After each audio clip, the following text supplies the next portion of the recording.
Selamat malam pemirsa. Di tengah pandemi ini bukan hanya informasi yang benar saja yang diterima oleh publik dan juga pemerintah, tapi ada juga disinformasi hingga hoax yang merajalela. Mereka menyasar tidak pandang bulu. Bahkan pejabat, petinggi institusi juga bisa kena sasaran hoax ini. Hati-hati sebenarnya ya Maria. Hati-hati. Yang baru-baru viral ini pada tanggal 26 Juli kemarin heboh di tengah masyarakat yang banyak menantikan bantuan sosial yang tak kunjung datang, di mana masyarakat lainnya justru bahu-membahu memberikan sumbangan terhadap mereka yang terdampak. Yang cukup viral kemarin adalah bantuan atau sumbangan sebesar 2 triliun rupiah. Sampai sekarang nggak bisa kepada Polda Sulawesi Selatan. Nolnya ada berapa itu 2 triliun? Nolnya ada 12, betul nggak sih?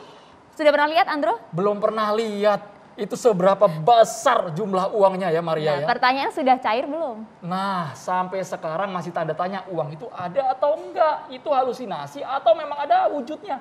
Kita simak bersama pada tanggal 26 Juli penyerahan simbolis dari keluarga mendiang pengusaha asal Langsa Aceh, Aki Ditio yang menyerahkan kepada Kapolda Sumatera Selatan. 2T pemirsa.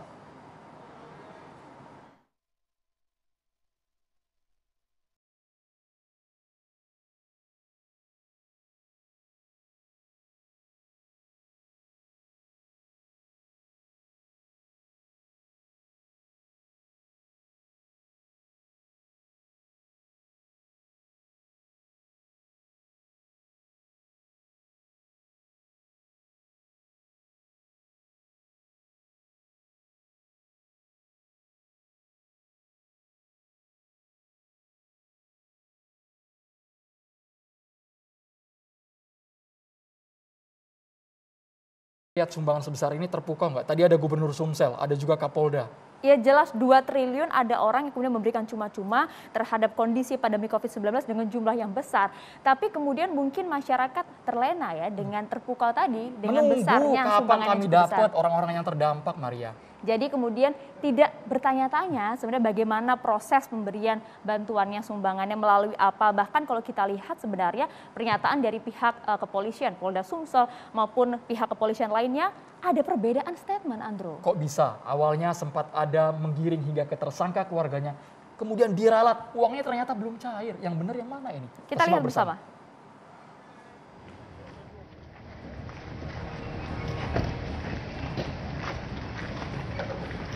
Makanya kita hari ini setelah kita lihat belum ada anggaran yang masuk.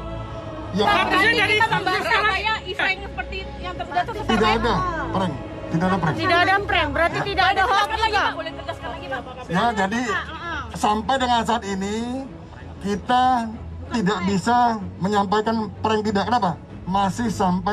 Masih dalam proses pemeriksaan di atas.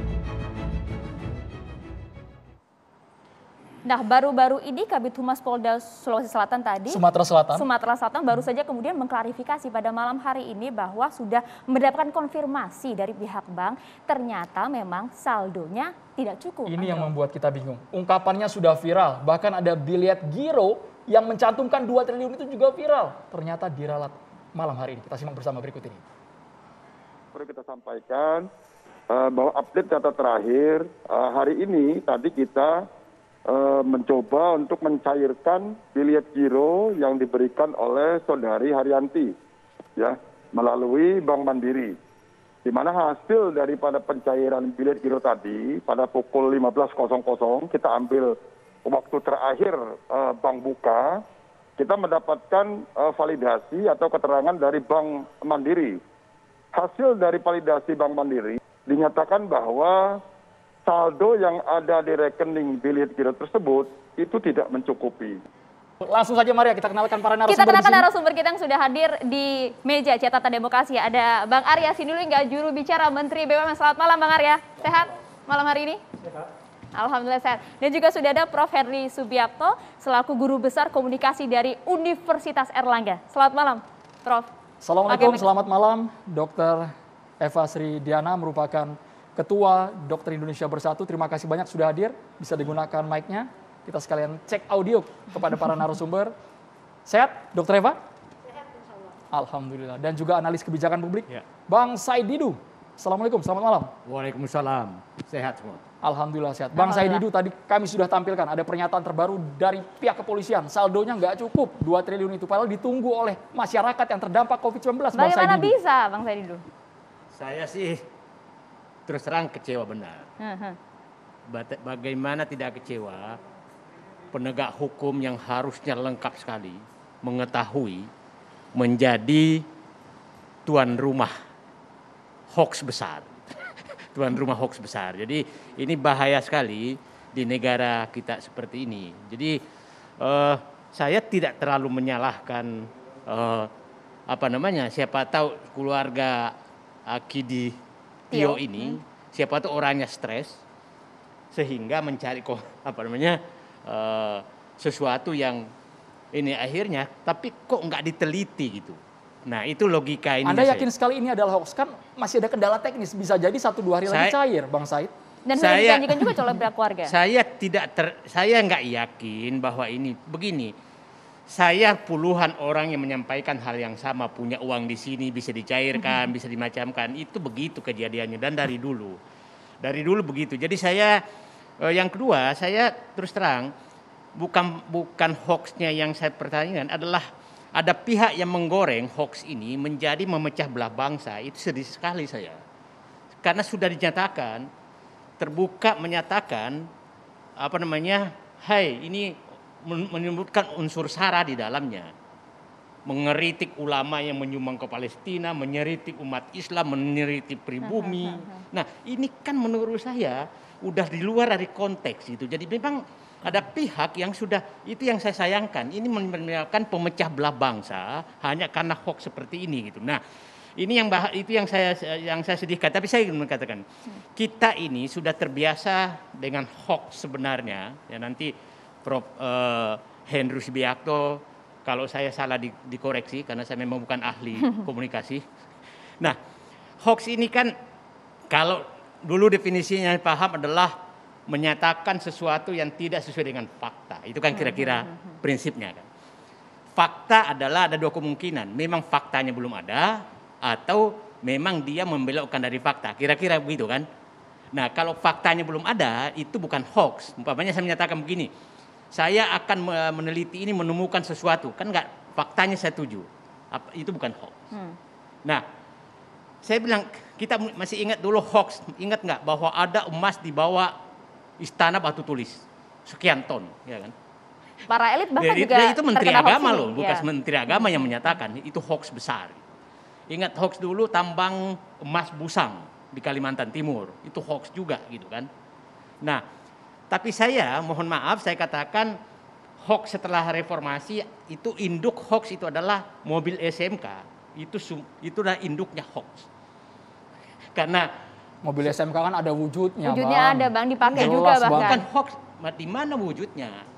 Hoaxnya tuh ada pabriknya. Ada pabriknya. Sempat diuji coba. Ada pabriknya, kalau ada acara. Kalau ada peluncuran ada mobilnya, ya kan? Nah, jadi maksud saya begini. Hoax ini memang menurut saya ini harus dikurangi dalam apapun, dalam hal apapun. Hoax kita duga kan hoax bahwa di kantong saya ada 11.000 triliun. Ini pernyataan saya menurut saya ini saya dikoreksi nanti pasti Pak Henry menyatakan itu bukan hoax gitu kan, tapi saya menyatakan itu sudah hoax bagi saya karena kenyataannya berbeda. Kenyataannya berbeda. Menyatakan saya tidak akan ngutang, ya kan? Nah itu bisa dikatakan janji kampanye, tapi faktanya jadi masyarakat jangan dibiasakan kalau sudah terjadi kita selesaikan, berhenti bikin hoax karena puncaknya semua masyarakat berani bikin hoax. Tapi masalahnya bukan hanya masyarakat yang termakan hoax ini, bahkan pemerintah juga bertubi-tubi. Kalau tadi disampaikan sejak zaman reformasi bahkan hoax ini sudah ada. Ini problemnya adalah, ya Pak Prof Henry kebetulan staf ahli Kominfo, kan pernah menteri menyatakan kalau pemerintah menyatakan hoax, ya hoax. Jadi hoax itu adalah keputusan pemerintah. Jadi ini kan bahaya sekali. Saya kasih contoh begini. Saya contoh ya. Umpamanya seandainya Said Didu atau siapapun datang mendatangi apotik dan menemukan tidak ada obat dan saya menyatakan tidak ada obat, pasti saya mungkin ditangkap karena bikin hoax. Kok harus apotik sih? Karena presiden yang datang dan tidak ada obat, nah pasti menyatakan membuat kegaduhan Said Didu karena membuka bahwa tidak obat. Nah, maksud saya bukan menyatakan ini bahwa seakan-akan ada pihak kalau pemerintah bikin sesuatu yang salah itu bukan hoax. Tapi kalau bukan pemerintah maka hoax. Nah ini kita Nah, harus itu minta dia. respon berarti dari Ya. Prof. Henry. Prof. Henry. Yang dinyatakan oleh Pak Said itu sesuatu yang keliru. Karena hoax itu pandanannya di dalam hukum yaitu kabar bohong. Kabar itu hampir sama dengan berita, news. Makanya kan surat kabar, newspaper, gitu kan. Nah, kalau kita bicara mengenai kabar, kabar itu memang tentang fakta yang sudah terjadi. Fakta yang sudah terjadi atau sedang terjadi. Kalau untuk harapan yang akan datang, keinginan yang akan datang, kemudian tidak terwujud, itu bisa saja itu karena suatu janji yang wan prestasi bisa. Tapi dalam hal ini kan bukan keinginan lagi, bahkan simbolisnya sudah diserahkan, sudah diterima oleh pihak Kapolda sendiri. Nah itu makanya tadi ini sekarang bangsa kita ini sedang mengalami sebuah budaya terburu-buru, semuanya terburu-buru. Terburu-buru kagum, lalu kemudian memviralkan, terburu-buru juga menghakimi, begitu, dan terburu-buru benci juga kadang-kadang seperti itu. Karena apa? Karena memang harus diakui setelah pilpres, setelah pilkada dan lain-lain itu, memang masyarakat kita ini masih ada yang terbelah. Masih ada yang sisa-sisa politik masa lalu yang kita ribut-ribut itu sampai sekarang terjadi. Dan masing-masing ingin menyalahkan dan mengalahkan pihak lain. Dalam konteks di Palembang, Sumatera Selatan, karena penyerahan ini berada di markas besar kepolisian, disaksikan langsung oleh gubernur dan juga Kapolda, Prof. Nah itu makanya ada ketidakhati-hatian tadi ya, terburu-buru. Yang ada dengar 2 triliun itu udah terburu-buru, wah ini berita besar. Oh ini menunjukkan bahwa ada orang-orang tertentu yang perlu mendapatkan apresiasi lalu disebarkan untuk katakanlah menyepelekan kelompok yang lain kan begitu. Begitu pula ketika sekarang terjadi ketidakjelasan langsung serangannya dibalik. Prof. Henry juga termasuk orang dengan kekuasaan, lalu terkait dengan SMK, apa hubungannya dengan SMK? Kalau Prof. Henry, kan apakah begitu, orang yang juga percaya dalam kasus di Palembang, Sumatera Sempat Selatan? percaya tidak dengan informasi ini? Pada awalnya saya juga percaya, tapi saya tidak menyebarkan. Saya awalnya mau bikin tweet, terus kemudian saya pikir ini kok ada sesuatu yang tidak rasional, kemudian saya delete. Sudah sempat nge-tweet tapi ya kan ya Pak? Saya sudah sempat nge-tweet, saya beberapa menit itu saya sempat nge-tweet, kemudian saya delete. Ungkapannya bisa diulang kembali, Prof. Henry? Saya apresiasi sekali dengan orang yang bisa nyumbang seperti itu. Kalau ini benar, ini sodako yang luar biasa, saya bilang begitu. Seorang Prof. Henry Subiakto saja sempat makan hoax ini. Karena memang ini begini, kita ini sekarang dalam kondisi seperti sekarang kan memang ketika ada sebuah something deviant, sesuatu yang menyimpang, itu berita yang luar biasa. Orang kesulitan kok dia bisa menyumbang 2 triliun, bahkan disebutkan mau 100 triliun. Gitu. Saya mendapat ilmu yang pemirsa pegang semua dari Prof. Henry Subiakto. Bahwa hoax itu adalah tidak sesuai dengan fakta. Kalau ke depan bukan hoax. Oke? Mudah-mudahan teman-teman saya yang sedang disidik semua, kan dianggap menyebabkan hoax, padahal tidak terjadi. Jadi mohon nanti benar Prof. Henry kalau berkenan menjadi saksi ahli, bersedialah datang menjadi saksi ahli. Karena ini penafsiran di penyidik, itu hoax itu adalah sesuatu yang bikin kegaduhan. Nah tapi tadi Prof. Henry sebagai kabar ahli yang bohong. katanya, Hoax itu kabar bohong, betul, ada manipulasi fakta di situ. Betul, nah tapi kalau bukan fakta berarti bukan hoax kan? Oke? Kalau belum fakta bukan hoax kan? Kalau misalnya anaknya Pak Said Didu mengatakan, "Pak, saya mau jadi juara kelas juara 1," ternyata dia gagal. Itu bukan hoax. Ya, makanya. Nah, sekarang kita pegang semua termasuk penyidik. Ini staf ahli Menkominfo, penyusun undang-undang ITE menyatakan bahwa hoax, orang yang bisa hoax hanyalah apabila berbeda dengan fakta. Nah, kalau faktanya tidak ada dan tidak terjadi, maka itu gugur demi hukum. Itu. Terima kasih banyak. Berarti kalau untuk di Palembang, Prof. Henry, sekali lagi penegasan agar masyarakat juga tidak simpang siur. Ini apakah bentuknya hanya one prestasi, sebuah cita-cita yang tidak terwujud, atau sudah kategori hoax? Ini juga harus dilihat terlihat apa niatnya. Jadi dia sengaja untuk memanipulasi fakta, karena memang sebenarnya kalau dia mau nyumbang kan dia punya duit, kan begitu kan? Kalau misalnya dia akan menyumbang 2 triliun misalnya ya, uangnya itu harusnya ada, cuma kesulitan untuk Teknis, mencairkan, misalnya. misalnya begitu. Lalu dia mencoba untuk mendatangi kepolisian, siapa tahu polisi bisa ikut membantu. Sehingga lalu mengatakan bahwa akan menyumbang 2 triliun. Karena memang it doesn't make sense, tidak masuk akal ketika orang bikin hoax yang jelas-jelas itu persoalan pidana, kok ngomongnya malah kepada kepolisian. Itu kan kalau dalam orang Jawa kan, ulo malani gebuk, misalnya begitu. Ular yang datang ke pentungan. Ini polisi penegak hukum. Oke, jadi dalam kasus ini hoax atau bukan? Nah, makanya ini saya termasuk yang tidak mau terburu-buru. Kalau kita udah mengatakan hoax, terburu-buru juga. Kita harus lihat mereka punya uang enggak. Tadi kalau memang mereka punya uang sudah kan diklarifikasi ada, tidak cukup saldonya. Kan ada 6 orang kan, 6 orang. Siapa tahu memang itu ada 6 orang itu mereka kan keluarganya 6 orang. Apalagi melibatkan seorang profesor kalau nggak salah. Prof. Hardi, Ya. salah satu dokter Profesor keluarga. yang sebagai juru bicaranya itu. Prof. Hardi. Nah, ini kan berarti kan kita harus hati-hati dulu. Kita lihat dulu, kita coba tenang dulu. Jangan belum sudah semuanya. Ya kalau memang dia ternyata memang ada fakta yang dimanipulasi, ya itu lain lagi. Baik Prof. Henry, kita Ya. tunggu predalam dari pihak Siap. kepolisian. Bang Said tadi sudah sempat menyinggung mengenai ini bukan barang baru. Dulu elit politik kita juga pernah kena sasaran hoax. Kabarnya ada emas batangan di Batu Tulis Bogor, Jawa Barat. Nanti kita undang mantan Menko Kesra di era tersebut ya Maria ya. Ya, Bapak Yusuf Kala, nanti kita akan hadirkan usai jeda. Tetaplah bersama kami di Catatan Demokrasi.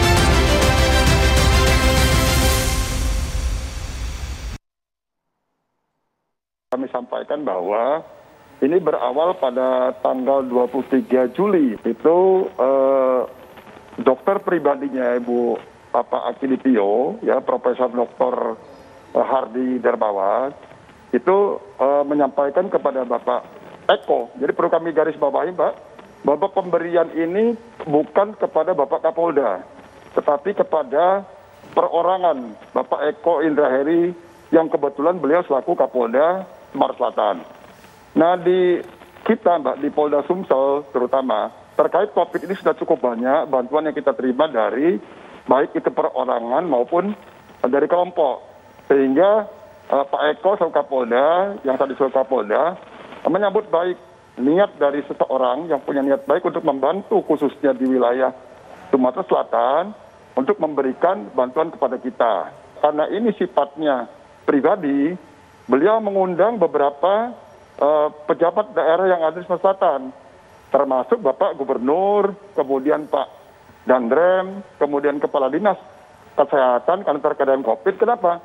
Karena uang ini nantinya akan disalurkan oleh Pak Eko kepada masyarakat Sumatera Selatan sesuai dengan permintaan dari keluarga Akiditio. Secara langsung, beliau hanya mengenal kepada Pak Akiditio pada saat beliau bertugas di Aceh, Mbak, di Langsa. Kemudian terhadap salah satu putra beliau, Pak Ahong namanya. Dan keduanya ini sudah meninggal dunia. Tetapi terhadap saudari Haryanti, beliau tidak mengenal sama sekali. Karena yang berkomunikasi dengan beliau adalah Profesor Dr. Hardi Darmawan, Mbak Caca. Hingga sekarang masih menjadi misteri, sempat membuat heboh dengan alasan di awal itu adalah kerabat dari Kapolda ketika berdinas di Langsa, Aceh. Kita tanyakan langsung kepada ini mantan wakil presiden dan juga pada tahun 2002 menjabat sebagai Menko Kesra. Pak JK ini juga punya cerita ternyata ya Maria ya. Dulu elit juga pernah ada yang kena prank. Tapi kita minta komentar Pak JK dulu terhadap Akiditio. Gimana Pak JK? Sempat mengikuti ini, Pak JK? Iya, sempat mengikuti. Saya kira ini tidak perlu diperpanjang. Dihentikan saja bahwa ini sempat menipu seluruh bangsa. Sudahlah, hentikan aja. Karena ini pasti tidak ada logikanya. Mereka kalau seperti dikatakan tadi menyumbang pribadi lewat Kapolda. Lebih salah lagi, yang memberi salah, yang menerima salah. Masa mau menerima pribadi uang sebesar itu? Jadi semuanya tidak masuk akal lah. Seperti saya katakan, kalau ada yang menyumbang 2 triliun, tidak-tidaknya dia punya uang 10 triliun. Tidak mungkin seluruh hartanya disumbangkan kan? Seperti itu. Jadi itu juga tidak masuk akal. Jadi ini masalah logika saja, masalah akal sehat. Bahwa kok kita percaya orang yang nipu-nipu begitu. Itu masalahnya. Nah kalau Anda ditanya soal dulu ya begitu juga. Ada isu bahwa di situ ada emas yang bisa membayar seluruh utang kita. Waduh. Oh. Jadi saya panggil menteri yang bersangkutan. Saya bilang jangan begitu. Tahu nggak jumlah utang kita? Waktu itu 1.500 triliun waktu itu. Tahu nggak yang namanya 1.000 triliun? Berapa ton itu dan 1.000 ton emas itu. Jadi mana mungkin kita ada emas sekian 6.000 ton di situ. Jadi tak usahlah, hentikan aja itu. Tapi berhenti kemudian muncul lagi kembali, saya marah, jangan begitu. Itu jangan kasih pikiran orang tidak masuk akal gitu kan. Akhirnya juga ketahuan bahwa tidak ada apa-apa. Jadi sama juga seperti ini. Dan juga sering terjadi ada yang mengatakan kita ada uang di Swiss sekian miliar dolar. Nah, di waktu zaman Bung Karno. Sederhana saya jawab, kalau ada uang, berapa ekspor kita pada waktu itu? Ekspor kita pada waktu itu paling tinggi 500 juta dolar setahun. Dana kan dolar itu dari ekspor. Jadi walaupun diambil semua ekspor itu 5 tahun, itu tidak akan seperti itu. Jadi padahal tidak mungkin diambil semua ekspor kita. Jadi banyak yang kurang orang yang mau ditipu, yang banyak yang ingin menipu sebenarnya. Pak JK, kalau tadi disampaikan pada zaman Pak JK waktu itu langsung dipanggil, langsung diselesaikan oleh Menteri, waktu itu Pak JK menjadi Menteri Kesra. Berarti saat ini untuk kemudian agar hoax ini tidak bergulir semakin besar masyarakat, pemerintah harus kemudian memberikan pernyataannya. Tidak usah. Ya, yang paling penting sebenarnya justru pihak di Palembang saja, mungkin Bapak Kapolda, hentikan aja bahwa sudah ini semua salah. Ya sudah. Pak JK, tapi kan selesai sekarang persoalan ini yang jadi sasaran, Pak, yang sempat percaya di awal kan ya pemerintah sendiri, Pak. Di sana dihadiri oleh Gubernur Sumatera Selatan Herman Deru, ada juga Kapolda Sumatera Selatan, Pak, yang menyaksikan langsung. Karena kenal juga dengan pengusaha Akiditio ini, Pak, waktu tugas. Tadi kan disampaikan oleh Bapak Kombes itu bahwa itu pribadi. Jadi tidak mengatakan dirinya sebagai pejabat pemerintah. Jadi karena ini dikatakan soal pribadi, ya sudah, hentikan aja, menyatakan bahwa ini salah, kita ditipu, ya sudah, selesai soal. Tapi bagaimana bisa sih pemerintah kita tertipu hoax bertubi-tubi sejak zaman Pak JK bahkan? Wah, itu saya tidak tertipu, jangan lupa pemerintah tidak tertipu, justru saya mengatakan Anda ini salah. Ya, Anda ini salah, tidak benar itu. Banyak hal. Seperti dan saya katakan dana di Jenewa sekian, di Swiss sekian, dana begini, banyak juga mengatakan seperti itu. Tapi yang penting jangan percaya. Kalau sudah tahu semua bahwa ini hoax, ya sudah, hentikan aja. Katakan sudah saja sampai ditelusuri, Pak JK. Minta maaf, ya kan? Sudah sempat sampai ditelusuri, Bapak? Wah, saya hanya dengar aja dari Anda semua bahwa kok ini sudah TV-an sudah hampir seharian loh. Sejak jam 6 sudah bahas ini berkali-kali. Jadi ada sendiri yang juga hoax ini apa itu. Kami luruskan. Kita mencari klarifikasi, Pak JK. Anda yang bikin perang. Jadi kalau ada yang salah, TV-an yang terlalu banyak pasti itu. Enggak, ini TV One kami coba untuk luruskan, Pak, agar ketika informasi diterima masyarakat tidak simpang siur, Pak JK. Ya jadi, sudah, tak usah dibahas, biar saya salah titik. Makin dibahas, makin salah. Iya. Baik. Jadi saran dari Pak JK seperti apa untuk masyarakat yang sudah terlanjur, Pak, kena prank ini, Pak? Tidak, justru saran saya ke TV One, berhentilah bicara ini.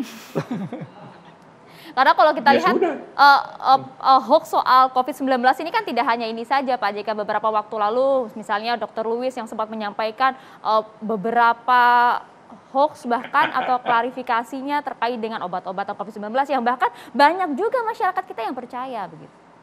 Justru dulu saya katakan pada beberapa wartawan, bagaimana cara menyelesaikannya Dr. Lewis? Ya suruh minta dia datang ke rumah sakit menangani COVID ini tanpa pakai masker, silakan aja. Selesai langsung itu, langsung pasti dia tidak mau. Ya selesai sudah. Karena kasus yang kami tangani di lapangan, Pak, ada, Pak, yang percaya sampai meninggal dunia, Pak JK. Anda harus mengatakan di sini bahwa itu tidak benar. Baik. Ya, karena selalu tiap malam itu aja sampai kita bosan. Oke, baik. Terima kasih Pak JK atas informasinya, waktunya, klarifikasi singkatnya. Luar biasa Pak JK atas waktunya. Terima kasih banyak. Selamat malam Bapak Yusuf Kalla. Terima kasih, sehat selalu. Malam. Baik, ini sengaja kami dialogkan malam hari ini sebenarnya kan di Jagat Maya itu sudah heboh sekali Bapak-Bapak. Ini agar tidak menjadi simpang siur, agar masyarakat juga tercerahkan. Makanya kami undang narasumber-narasumber yang memang memiliki kompetensi yang bisa menjelaskan ini supaya clear ya, Maria. Supaya clear, kita juga minta beberapa sarannya agar nanti masalah ini juga cepat selesai. Kita minta suara juga dari Bang Arya Sinulinga. Singkat saja Bang Arya, sebelum kita jeda. Ini mau ngomong suruh singkat. Saya sih nggak gitu peduli ya ini kayak gini. Karena bagi saya urusan hoax di masalah vaksin itu penting. Hampir tiap hari ada satu hoax yang dilempar masalah vaksin. Sejak Oktober 2020 sampai hari ini ada sekitar 200 sekian, 270 gitu hoax yang beredar mengenai vaksin. Iya. Justru itu yang lebih berbahaya. Yang membuat orang nggak mau divaksin. Justru itu yang bahaya. Kalau ini kan cuma sepele-sepele aja yang diributin oleh antar pertarungan di sosmed hanya gitu-gitu sepele banget. Bagi saya nggak penting, ini sangat tidak penting. Ya kalau ada yang terjebak ya logika aja. Namanya BG itu, bilet giro itu batasnya 500 juta kok. Jadi nggak usah, kita kan sederhana. Sama seperti dulu ada juga yang mengatakan air bisa jadi energi motor, mobil gitu. Di kalangan istana juga dulu. Blue energy, logika sederhana mana mungkin bisa energi dari air itu diputer. Saya sih belajar fisika sejak SMP, SMA ngerti nggak mungkin gitu ya. Ya udah ini konyol ya udah nggak usah dibahas gitu. Karena saya anggap mungkin dia cara berpikirnya nggak cerdas, cuma banyak yang menaik-naikkan isunya gitu. Jadi kita pakai logika sederhana aja. BG itu cuma 500 juta. Ya. Ya sudah, itu udah pasti. Bang Arya, tapi kan kalau untuk teman-teman yang berpendidikan bisa diserap secara mudah dan disaring terlebih dahulu sebelum kemudian disebarkan. Tapi bagaimana dengan masyarakat awam? Kami nanti ingin tahu juga Bang Arya, sebarannya biasanya hoax itu melalui platform apa saja? Apakah sudah semua platform mereka kuasai? Sesaat lagi hanya di Catatan Demokrasi, nanti kita dengarkan penjelasan narasumber. Ya, kita lanjutkan dialog di Catatan Demokrasi. Bang Arya Sinulinga tadi sampaikan bahwa hoax soal vaksin saja jumlahnya sudah ratusan. Bahkan kalau kita lihat tadi ada juga tayangan video soal vaksin yang katanya ada chipnya lah, ada magnet dan berbagai macam kan, hoax lainnya. Logika sederhana, chip itu kan bentuknya udah jelas bentuknya. Ada cairan kan udah beda, pakai logika sederhana, mana mungkin cairan ada chip di dalamnya gitu. Sangat nggak mungkin, itu logika kita aja. Chip itu kan sangat kecil, nggak mungkin gitu. Jadi magnet cair katanya juga ada Bang. Nah ya itu yang semuanya juga jadi banyak. Jadi hal-hal yang begini yang saya lihat perlu kita khawatirkan. Saya justru khawatir karena orang membuat jadinya gara-gara hoax ini orang nggak mau divaksin. Untungnya sekarang orang udah mau divaksin. 85% orang udah mau divaksin. Akhirnya sekarang. Tapi kan ini dulu awal-awal sempat menghambat. Ketika orang kita mau vaksin misalnya kawan-kawan lansia misalnya, mereka takut.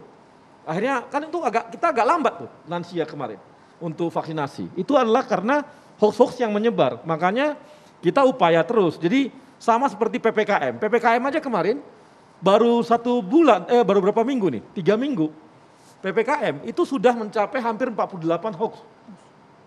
Itu banyak sekali hoax-hoaxnya yang tersebar gitu. Jadi ini yang harus kita hindari gitu.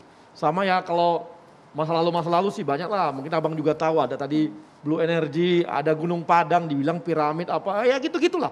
Tapi itu harus dihindari ya, harusnya kita menahan diri. Apalagi dengan kondisi seperti ini, ketidakpastian itu memang membuat banyak hoax. Karena hampir seluruh dunia begitu, di Amerika pun terjadi, di hampir semua negara itu terjadi. Tapi ada yang percaya ya Bang Arya, ya karena seperti itu Bang. Karena ketidakpastian itu membuat orang nggak percaya. Mana yang benar, mana yang salah. Jadi semuanya membuat orang semua goyang. Jadi hampir semua dunia begitu mengalaminya. Terlebih masyarakat awam yang memang tidak tahu apa-apa, kemudian harus percaya ataupun tidak. Jadi sebenarnya yang harus meluruskan siapa? Nah ini semua harus diluruskanlah pemerintah misalnya. Atau orang-orang yang paham, intelektual yang paham, orang-orang berpendidikan. Semuanya harus ikutan. Di Amerika saja untuk mau jadi divaksin aja itu dibayar 1,5 juta sekarang, 1,5 juta rupiah. Siapa yang mau divaksin 1,5 juta dibayar. Karena apa? Karena hoax-hoax tadi, malah kalau dilihat catatannya, itu lebih lucu lagi. Kalau dilihat persentase yang mendukung Biden itu lebih banyak mau divaksin daripada yang mendukung Trump. Karena ini kan fakta politik, ketidakpastian tadi, dan pengaruh-pengaruh semua membuat orang akhirnya ada yang nggak dimiliki. Termasuk nakes yang menjadi korban hoax ini Bang Arya. Maaf Dr. Bang Eva. Arya, kalau Bang Arya tadi bilang sempat katakan bahwa sekarang 85% rakyat mau divaksin, saya kira bukan begitu faktanya Bang. Karena di lapangan saat ini, kenapa banyak rakyat mulai vaksin, itu masalah administrasi. Kalau saya lihat lebih itu, karena jujur makin kesini saya tuh makin perang dengan hoax. Saya makin perang dengan masalah vaksin ini. Bukan makin banyak pasien yang percaya dengan vaksin, malah makin banyak tekanan kepada kita sebagai tenaga kesehatan.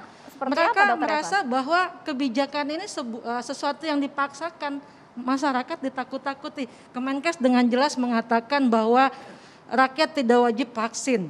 Tapi setiap mau sekolah, anak sekolah diminta vaksin. Mau administrasi vaksin, mau masuk mall vaksin, mau ke pasar vaksin. Jadi Bang, mohon maaf, bukan karena kesadaran masyarakat ingin vaksin, tapi memang masyarakat sendiri yang merasa dipaksa untuk vaksin. Dan mohon maaf, bukan karena ketidakpastian dunia, tapi mohon maaf ya Bang, kebijakan pemerintah yang menurut saya yang membuat masyarakat itu masih ragu. Kebijakan yang mana? Ya, Dr. jadi Eva? maksud saya begini.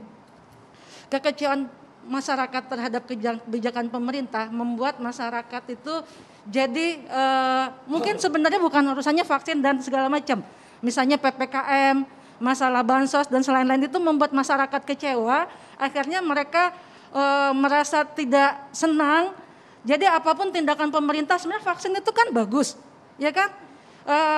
Obat-obatan kita membantu rakyat itu bagus, tapi rakyat itu sudah berpikir negatif terus gitu loh. Bahwa apa yang dilakukan pemerintah ini pasti ini menguntungkan hanya pemerintah saja, bukan rakyat gitu loh. Jadi apalagi transparansi Bang, transparansi data ini kurang kita. Rakyat dihidangkan data-data hanya di media TV. Mohon maaf, rakyat sekarang kurang percaya dengan media TV. Mereka lebih mencari. Mereka tidak percaya sumber-sumber informasi resmi karena dianggap itu adalah bagian dari pemerintah. Mereka akan mencari sumber-sumber informasi yang menurut mereka itu berpihak kepada mereka. Mereka suka ke medsos. Makanya saya bilang, kan apalagi satu lagi, ada lagi Dr. kasus-kasus di mana kasus vaksin yang tidak jelas. Seperti Bang Arya bilang, vaksin ini masalah yang sangat penting. Karena kalau tidak betul-betul kita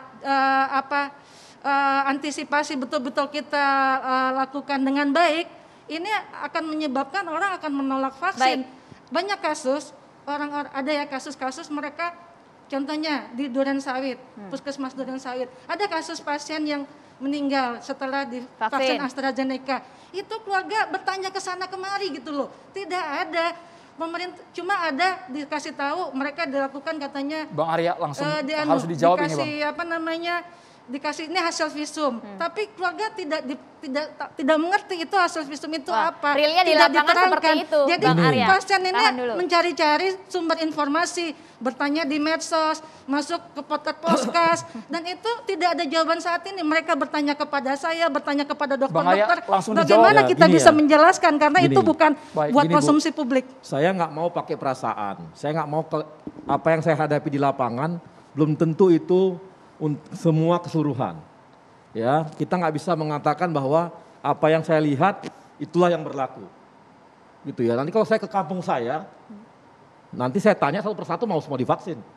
Di kampung saya di Karo sana. Tapi kalau saya katakan seluruh Indonesia mau divaksin, enggak. Makanya dari hasil survei-survei yang dilakukan oleh yang kredibel lah, misalnya kayak Kompas, kayak teman-teman yang lain itu mengatakan seperti hasil survei itu udah bisa, itu kan ilmiah. Makanya saya nggak mau mengatakan versi saya. Ini hasilnya adalah memang dia tersurvei gitu. Satu. Yang kedua, tidak ada satu negara pun di dunia ini yang tahu menghadapi corona. Dokter sekalipun nggak tahu menghadapi corona. Artinya bahwa memang corona ini penuh ketidakpastian. Sesuatu yang tidak kita hadapi, ini ilmiah ya. Sesuatu yang kita hadapi karena kita pun nggak paham ini bagaimana bendanya, maka disitulah ketidakpastian terjadi. Tapi kan pemerintah kemudian disitulah pemerintah hadir untuk meluruskan segalanya. Betul, tapi nggak semuanya. Karena gini, setiap pemerintahan di hampir semua negara pemerintahan pun tidak tahu, dia gamang. Lalu bagaimana? Gampang. Kenapa? Contoh, Amerika udah tenang misalnya. Tiba-tiba kemarin meledak dan akhirnya apa? Seluruh kembali lagi pakai masker. Itu satu. Kemudian apa? Cina kemarin udah aman. Sekarang meledak lagi, berubah lagi. Australia udah santai, pesta dan sebagainya. Langsung lockdown lagi, demo orang. Eropa kemarin tiba-tiba mengatakan, udah emang kita Uni Eropa perang, pertandingan bola, semua pakai buka masker. Ternyata meledak lagi. Ketidakpastian. Menghadapi benda yang memang nggak pasti, maka kita ketidakpastian. Akibatnya berdampak ke hal-hal lain. Dokter aja nggak pasti kok menghadapi corona. Betul Bang. Ini sebuah ketidakpastian. Tapi ini pastinya ahlinya adalah ahli-ahli kesehatan. Maka saya meminta kepada pemerintah, serahkan sepenuhnya ini kepada ahli kesehatan. Sekarang Bang, pejabat tinggi punya statement sendiri.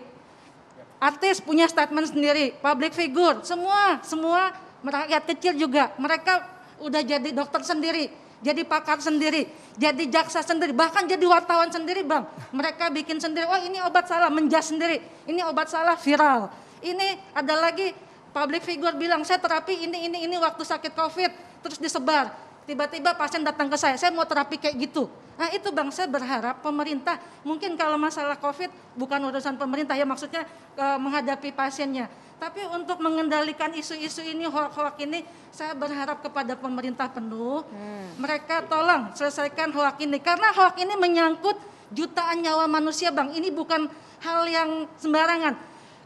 Hoak tentang COVID adalah kejahatan yang luar biasa, yang harus segera diselesaikan. Karena ini akibatnya Bang, contoh Dr. Luis, berapa banyak, tadi Prof. Henry bilang, orang-orang awam itu percaya, bahkan ada dokter yang percaya. Nah ini harusnya pemerintah, apa sih sulitnya gitu loh, kayak misalnya teman-teman saya yang dokter, yang bukan bidangnya, betul kata Pak JK tadi, suruh aja dia langsung datang tangani pasien. Ini kan yang banyak ngomong dokter-dokter yang gak pernah pegang pasien. Apa sulitnya pemerintah ngekat ini gitu loh. Ini dibiarkan berlarut-larut jadi bola liar, akhirnya banyak korban jiwa, banyak yang mati sia-sia. Pasien banyak datang terlambat dan ke rumah sakit, aturannya mereka bisa baik-baik saja, datang terlambat karena mereka percaya hoax. Seperti Abang bilang tadi, mereka bingung mana yang benar, mana yang pasti. Karena semua Prof. jadi Henry, dokter, Prof. semua Henry jadi juga pakar punya data gitu sepertinya nih, Dokter Eva, mengenai hoax ini. Iya, kalau hoax memang banyak sekali. Ini data tentang hoax selama pandemi itu sekitar 4.226 hanya persoalan COVID-19. Kenapa tadi hoax tentang COVID-19 tinggi? Karena memang betul itu ada ketidakpastian. Ketika ada ketidakpastian, orang itu untuk mencoba untuk menjawab ketidakpastian itu. Jawabannya macam-macam. Ada yang sesuai dengan opininya, ada dokter Luis, ada dokter yang sungguh-sungguh. Akhirnya yang terjadi adalah seperti sekarang, itu namanya the death of expertise. Prof. Henry, matinya para pakar. Coba Anda lihat, rumah sakit aja nggak dipercaya. Jadi ibu bilang kan harus dokter yang ngomong. Rumah sakit nggak dipercaya, dokter juga nggak dipercaya. Kebetulan anak saya juga dokter. Jadi banyak sekali, ini problem bangsa. Karena apa? Karena memang ada persoalan post-truth yang terkait dengan tsunami informasi yang belum pernah terjadi di berbagai negara. Di negara manapun. Di dunia ya, artinya sebelum ini ya. Sekarang terjadi di mana-mana, termasuk di Amerika juga terjadi. The death of expertise itu juga termasuk di Amerika. Saya gitu ya. malam ini agak senang mendengarkan Pak Prof. Henry. Kenapa? Begini, Bang? tadi matinya cendekiawan dan ilmuwan. Itu saya sangat setuju. Itulah sumber segala masalah. Karena begini sebenarnya, saya sangat setuju bahwa hoax tentang, tapi saya sih bingung juga. Karena tapi ngomongin hoax nih, Saididu ada yang mention nih. Ya silakan ya. Dari @seto27 nih, Bang Saididu. Saididu itu pecinta hoax untuk menyerang pemerintah sampai pemerintah dicap penyebar hoax. Aduh, pemelihara hoax katanya Bang. Kata enggak, Bang saya Seto. menjawabnya berdasarkan definisi Prof. Henry aja. Hoax adalah sesuatu yang memanipulasi berita. Suruh aja dia tunjukkan mana yang saya manipulasi, begitu aja. Nah, bukan manipulasi berita, karena kalau berita walaupun ada sedikit kesamaan dengan kabar, tapi kalau berita itu pasti hasil dari sebuah institusi pers atau lembaga pers, itu berita. Sementara kalau kabar bohong, itu lebih luas. Bisa dari Pak Said Didu, bisa siapapun. Namanya juga Enggak, kabar. Tapi kalau definisi berita itu Bapak harus lewat berkali-kali saya ketemu proses Bapak jurnalistik. berubah terus. Jadi tolong Prof. Hendy, karena Bapak pembuat ITE, bikinlah Twitter apa itu hoax supaya kita pegang. Jangan berubah-berubah. Ya, itu saya butuh. Karena Bapak ahlinya, ya. Nah, begini. Matinya cendekiawan.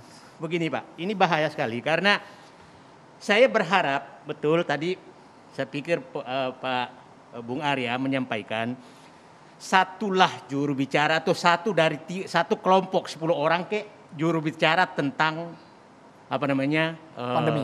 pandemi ini. Kalau semua bicara, Pak, itu ini pasti rakyat bingung. Saya kasih contoh aja, Pak. Awalnya tarik ubur-ubur, goyang ini jamu, terus kemarin mohon maaf aja, Prof. Mahfud MD ini teman saya, habis bertapa katanya obat corona. Nah, bagaimana dokter-dokter ini menghadapi persoalan di bawah kalau tokoh sendiri yang di dalam pemerintahan menyatakan menemukan obat tanpa konfirmasi kepada ahlinya. Ya kan kira-kira begitu. Jadi saya pahami bahwa ini karena ini suatu yang baru. Tadi saya ulangi lagi, kalau definisi Prof. Henry bahwa sesuatu itu hoax apabila berbeda kenyataan. Berarti semua tentang tentang corona ini tidak ada hoax karena memang belum ada fakta lalu. Ada fakta akhirnya. Nah, tolong dikoreksi lagi ke saya. Jadi saya mengembalikan karena menyatakan sesuatu yang dikatakan hoax apabila berbeda dengan fakta yang sudah ada. Sementara corona ini belum ada fakta karena baru kan ini terjadi. Jadi apakah saya bisa menyimpulkan bahwa itu semua isu tentang corona adalah bukan hoax? Dibantu Bang Arya mungkin. Gini Bang, orang meninggal itu fakta. Orang sakit paru-parunya itu fakta. Dan dia terkena corona akibatnya dia sesak dan sebagainya itu fakta. Itu fakta, jadi itu nggak bisa dibohongi bahwa corona itu ada. Saya bukan itu. Tadi kan menyatakan ketemu obat baru, ketemu ini, kan berarti sedang mencari bahwa corona fakta, iya gitu loh Pak. Iya. Maksud saya itu benar. Kalau saya menyatakan, saya ketemu obat loh, menip air ini sembuh. Ya kan? Kan saya lagi mencari obat, apakah itu hoax? Ya itu loh. Nah, baru gini Bang. Bukan saya nggak ahli gitu ya. Tapi saya selalu mengatakan bahwa corona ini unik ke setiap orang. Nggak bisa dipakai pengalaman saya pribadi untuk mengobati orang lain. Makanya selalu ada namanya uji klinis terhadap obat dan sebagainya yang berlaku untuk banyak orang. Demikian juga untuk vaksin. Kalau tadi dia belum uji klinis baru nggak bisa. Makanya, jadi bagi saya adalah kita nggak bisa katakan, oke, untuk ada Bang dia karena dia cuma OTG dia minum aja air putih santai aja sembuh juga. Tapi kan tidak bisa dipakai yang dia punya itu untuk orang lain gitu.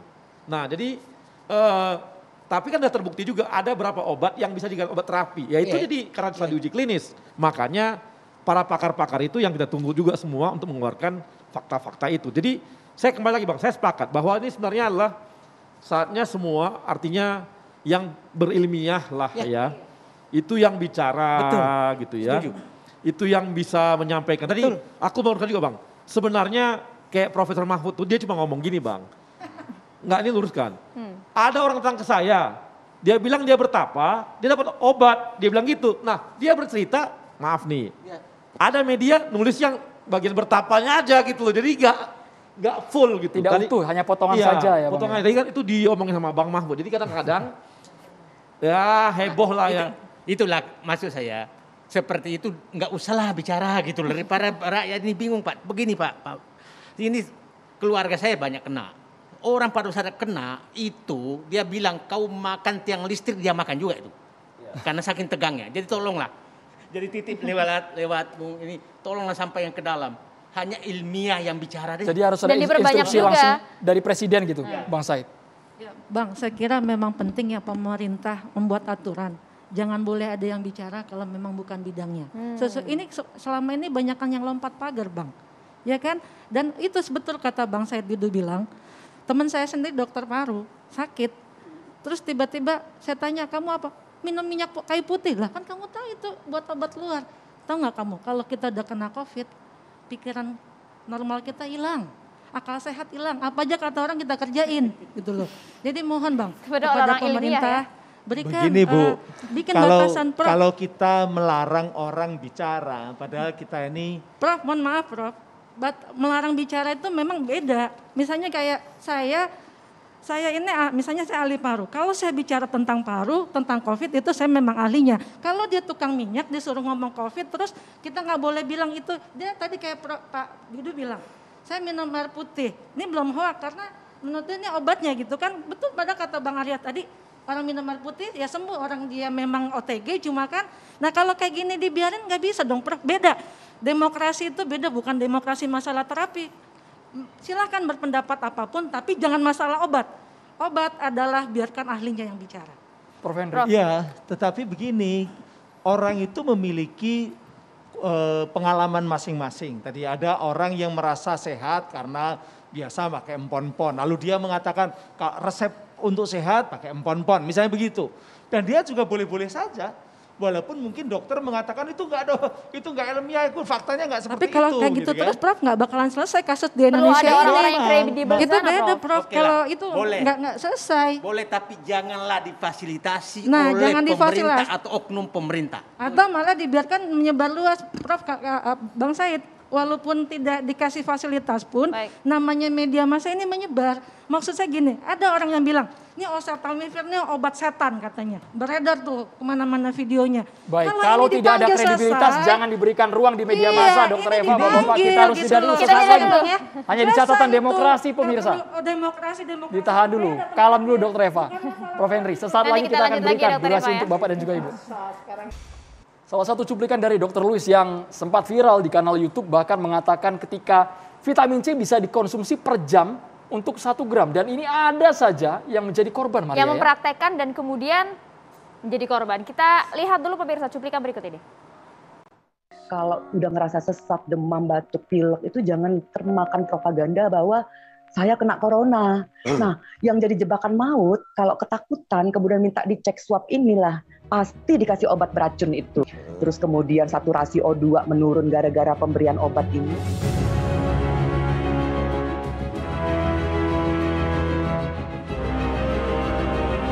Nah ini harus orang kesehatan juga yang memberikan klarifikasi, Dr. Eva. Tanggapannya? Pasien diracun ya. Jadi yang banyak hoax sekarang ini rumah sakit dituduh meng-COVID-kan, kita dokter dituduh meracun pasien. Satu lagi kita dituduh bahwa pasien-pasien yang meninggal diambil organ tubuhnya, dicongkel matanya. Ada lagi yang mengatakan pas terakhir ketika pasien meninggal katanya kalau mau dibayar, mau meng-COVID-kan, pasien dapat, keluarga dapat uang, ya Bang ya. Nah, coba meng-COVID-kan. Ini malah ada kepala daerah menyedihkan sekali yang harusnya memberi penerangan kepada masyarakat malah menuduh, malah mengatakan rumah sakit tenaga kesehatan meng-COVID-kan. Padahal belum ada bukti di pengadilan, belum ada bukti apa-apa yang akhirnya di-share ke publik bahwa ini memang betul telah terjadi konspirasi meng-COVID-kan pasien. Bagaimana kita mau meng-COVID-kan pasien? Karena pasien itu begitu masuk, kita ronsen, kita anamnesa dulu, pemeriksaan fisik, pemeriksaan lab, baru kita kasih obat sesuai dengan data-data pasien. Kemudian setelah kita kasih obat, kita evaluasi lagi. Jadi kita bukan serta-merta begitu pasien masuk, langsung kasih obat. Obatnya ini. Bukan, tapi kita bekerja berdasarkan evidence base ya. Pasien itu kita anamnesa, pemeriksaan fisik, pemeriksaan penunjang, lab dan segala macam. Kita periksa fungsi ginjal, fungsi jantung, fungsi hati dan segala macam, kita kasih obat, kemudian kita nilai lagi. Nah, berbicara mengenai obat ini, kita meracun pasien dan di mana letak kita meng-COVID, karena gini, ketika pasien sudah selesai diobatin dan pulang, kita kan akan klaim kepada Kemenkes. Itu data mesti lengkap dari KTP-nya, dari ronsennya, dari semua hasil-hasil lab. Apa kita bisa merekayasa itu semua? Sedangkan kurang KTP 1 aja dibalikin. Makanya banyak klaim-klaim rumah sakit yang tidak dibayar pemerintah hanya gara-gara kurang KTP, kurang alamat, ada satu hasil lab yang tidak ada. Bagaimana mungkin gitu loh logikanya saya. Tapi Nakes sudah coba meluruskan itu semua dokter ke hadapan pasien, ke keluarganya? Kebetulan saya belum pernah mendapatkan kasus-kasus yang meng-COVID-kan, saya hanya di medsos heboh. Dikit-dikit dokter meng-COVID-kan, tapi kasus satu Bang, tapi yang mendengar banyak orang, yang percaya banyak masyarakat. Yang oknum di sana akhirnya, kan? Iya, akhirnya mungkin ada oknum, tapi saya pikir luar biasa banget ya konspirasinya. Bagaimana dia merekayasa sebuah ronsen, bagaimana dia merekayasa sebuah hasil lab. Karena tiap orang akan beda-beda, nggak sama kayak muka saya, apa bisa muka saya dipalsukan sama orang, ya kan? Itu satu. Nah, meracun tadi, seperti Dr. Lois bilang, bagaimana mungkin meracun? Obat yang kita kasih sama, obat-obat yang dahulu, yang biasa kita kasih, kenapa baru sekarang kita dibilang meracun? Dan jelas berapa persen yang meninggal, berapa persen yang terobati, itu kan bisa dilihat datanya. Kalau yang meninggal itu justru karena hoak yang terlalu banyak beredar, saat ini, gelombang kedua ini, banyak pasien datang dalam keadaan berat. Nah, Dokter Karena Eva, percaya dengan hoak ini, anak-anak, bahkan anak-anak dokter, itu ibu bapaknya nggak mau dibawa ke rumah sakit, takut di-COVID-kan. kalau kita lihat kan Dr. Louis sempat menyatakan bahwa obatnya gampang, minum vitamin C bahkan setiap jam dengan dosis yang tinggi. Banyak juga yang sudah mencontohkan. Klarifikasi dari Itu dokter kita seperti perlu dengar juga. Bang Arya Lingga bilang tadi, itu tidak, COVID itu judulnya satu. Tapi penyakit itu ada derajatnya, ada orang tanpa gejala, ada gejala ringan, ada gejala sedang, ada gejala berat. Tapi dengan konsumsi seperti ini wajar? Ringan dan tanpa gejala itu di rumah. Bahkan kalau ke rumah sakit tidak kita terima. Karena itu klaim tidak akan dibayar oleh pemerintah, tidak akan dibayar oleh Kemenkes. Jadi yang hanya sedang dan berat. Dan sekarang rata-rata datang itu dalam kondisi berat, terlambat pengobatan karena mereka semua takut di-COVID-kan. Bukan hanya takut kebetulan. Itu juga karena rumah sakit terakhir ini kan memang penuh. Jadi bayangkan, kita punya bed 200, pasien datang untuk kapasitas 200. Itu punya ICU cuma 10. Sementara yang datang 150 orang dalam keadaan sesak. Jadi memang kewalahan Jadi setiap posisinya hari ya Dokter saya Eva ya. jadi tukang catat kematian. Baik. Baru duduk 2 Baik. dok meninggal. 2 lagi. Dalam sehari sampai ada yang pernah kasus 30 sekaligus meninggal. 25 orang. Prof. Henry. Itu gara-gara orang percaya hoax ini. Makanya memang sekarang ini seperti ibu ini yang memiliki kemampuan kompetensi di bidang medis, dia harus ikut menjelaskan minimal kepada lingkungan yang paling dekat. Kalau ada ribuan seperti ibu ini, dokter-dokter juga semua menjelaskan, itu Louis itu tidak akan didengarkan orang gitu loh. Tapi karena tadi ini juga kadangkala di masyarakat kita ya, kalau sesuatu itu something deviant, sesuatu yang nyimpang, justru dia menarik dan dia di-share banyak orang. Saya di WA grup saya aja, teman-teman saya ada yang percaya sama dokter ini tadi. Ya, itu Prof, itu. Padahal kalau mau mendengarkan dari beliau kritis pada pemerintah, tapi dia benar apa Tapi yang dia bahasanya omongin. sangat meyakinkan dok, menyebutkan label obat, menyebutkan suplemen juga. Ya kan semua bisa. Kan ya itu masyarakat awam itu cuma ibaratnya gini, orang itu bahasa Arab. Oke. Dia bahasa Arab kan? Oh iya dia ustadz, padahal yang diomongin apa kan belum tahu kan? Yang bisa menilai siapa ya orang Arab. Iya. Seperti saya itu, apa yang dia sampaikan saya tahu dia salah karena saya orang medis.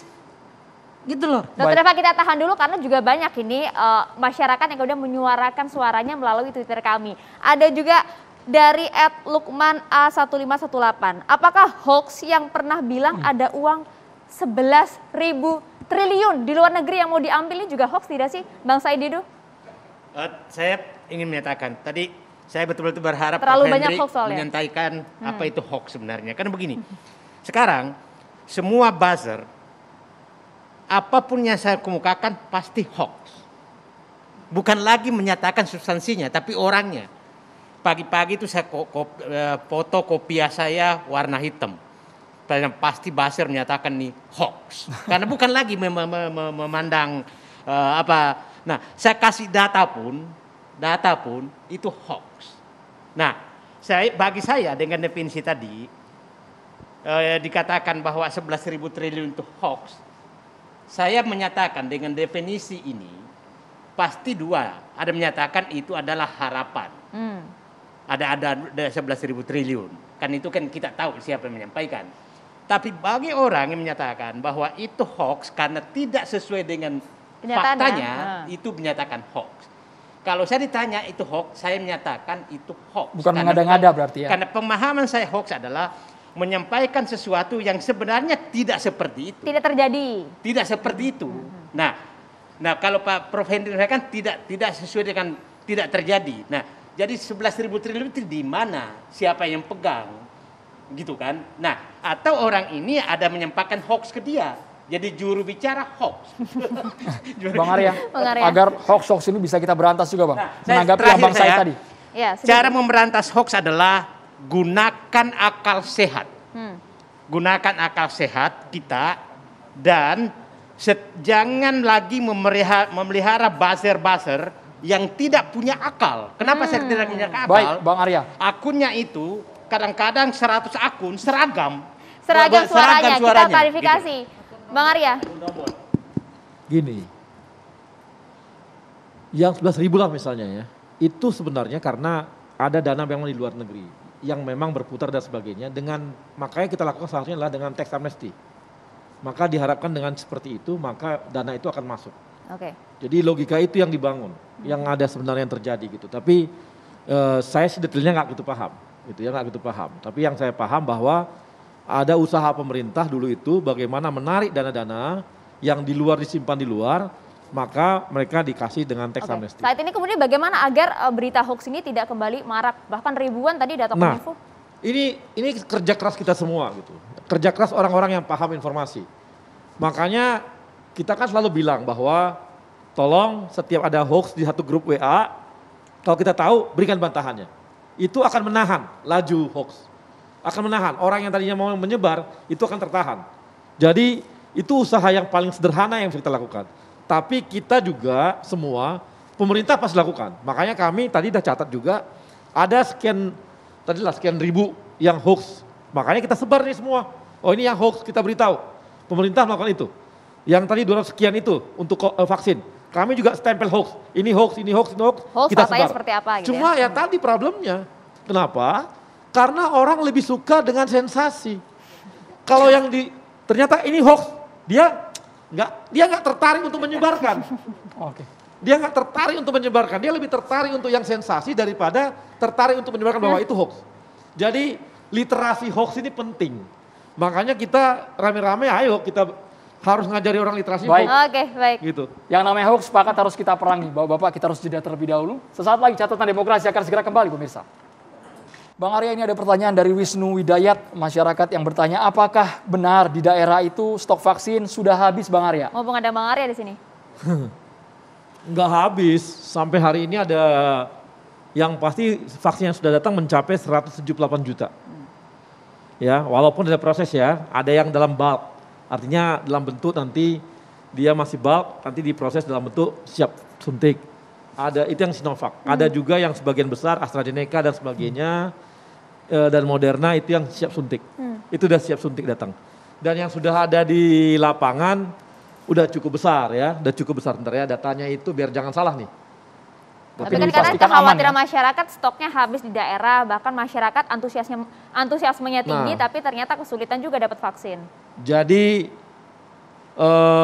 sudah ada 152 juta dosis vaksin ya totalnya. Jadi, nah ini yang udah terkirim itu juga yang udah dipakai tiap hari itu bisa 800.000 sampai 1 juta yang divaksin. Baik Bang Arya, intinya stok vaksin aman untuk masyarakat di daerah Bang Arya. Cuma perlu saya ingatkan gitu. Ya. Singkat saja Bang. Karena kita bukan produsen vaksin. Di mana kita langsung 400 juta vaksin dibutuhkan. Ini enggak, bertahap datangnya. Maka mohon sabar. Baik, mohon sabar itu dia. Ada tahapannya. Baik, kami juga mengundang di catatan demokrasi ada Ustadz Erik Yusuf yang sudah bergabung bersama kami. Assalamualaikum, selamat malam Ustadz Erik. Waalaikumsalam warahmatullahi wabarakatuh. Luar biasa. Maria, ini kita juga bisa libatkan narasumber ya untuk bertanya. Mungkin ada perwakilan narasumber ingin bertanya. Dr. Eva mungkin? Oke. Ya. Apa kabar Ustadz? Ya. Alhamdulillah baik. Ustadz, ini mengenai hoak karena hoak COVID ini sekarang kasus berat ya, penting sekali harus selesaikan ya Ustadz. Saya ingin bertanya, bagaimana hukumnya jika seseorang menyebarkan hoak atau karena kebodohannya ikut menyebarkan hoak, karena ketidaktahuannya ikut menyebarkan hoak. Apa hukumnya dalam Islam dan bagaimana nanti kira-kira kejadiannya di akhirat? Demikian Ustadz. Baik. Silakan Ustadz. Baik. Bismillah, wassalatu wassalamu ala rasulillah wa ala alihi wa ba'du.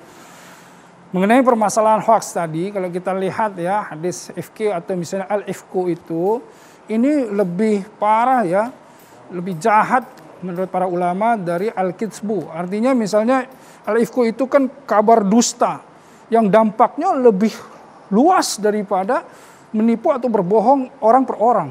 Nah, karenanya ini membawa kerusakan yang lebih luas. Ini bisa terjadi menurut saya pertama ketika di zaman tadi Prof. Henry bilang post-truth ya, post-truth ini membuat menurut saya ada mindset slavery. Jadi dari perubahan cara berinformasi yang semua bisa mengakses informasi, semua bisa membuat pernyataannya dan kemudian didengar oleh banyak orang gitu ya. Ini membuat permasalahan yang lebih luas lagi adalah orang-orang ini ada semacam prisoner's dilemma. Tadi the death of expertise menurut Bang Said Didu tadi ya. Ini prisoner's dilemma tuh yang mana yang benar? Karena apa? Karena akhirnya mindset slavery ini mengarah kepada yang paling banyak ya, yang paling sering berulang-ulang dan konsisten, ini yang dianggap benar. Itulah the power of repetition. Ada kekuatan pengulangan gitu. Nah, di sini yang menyebabkan akhirnya orang-orang menjadi lebih merasa bahwa yang mana saja yang bisa pertama menenangkannya. Kan aspek orang itu mau mendengar atau percaya pada hoax itu kan ada aspek psikologis di mana dia kemudian merasa insecure gitu ya. Ini dia bisa kemudian aspek itu. Ada aspek epistemistik, misalnya dia ingin mendapatkan kepastian dari kondisi kebingungan dan lain-lain. Atau ada aspek eksistensialis gitu. Nah, ini yang membuat orang kemudian ingin membuat aman dan terkendali. Nah, arahnya jadi ketika orang membuat ini yang membuat kerusakan yang besar, inilah yang menjadi kalau dalam Al-Qur'an disebutkan wa ma atrakamal aqabah fakur raqabah. Tahu nggak kalian jalan yang mendaki sukar dan mendaki lagi sukar kata Allah. Apa itu? Membebaskan budak dari perbudakan. Dan kita ini sedang diperbudak semua. Makanya semuanya ini akhirnya semuanya saling berupaya untuk yang satu membuat hoax, yang satu dengan hoax lagi gitu. Mohon maaf sebentar. Jadi intinya adalah tadi hukumnya bagaimana? Rasulullah SAW dalam hadis menyatakan begini. Aku bermimpi bertemu ada orang yang kemudian dikaitkan oleh pengait besi ke mulutnya, yang kemudian ditarik sampai ke tengkuknya, ditarik.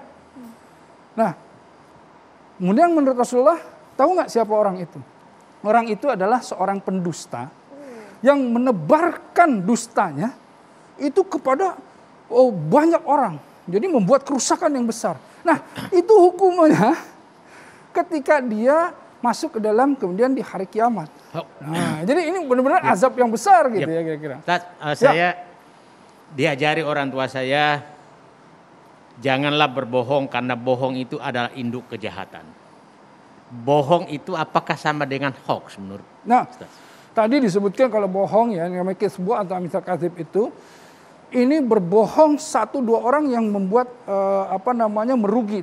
Tapi kalau yang nama hoax ini, al-ifku tadi, itu membuat hal yang betul-betul merusak banyak orang. Nah, inilah yang membuat bisa terjadi perpecahan. Dalam zaman Rasulullah SAW dulu pernah ada juga ini, gitu ya.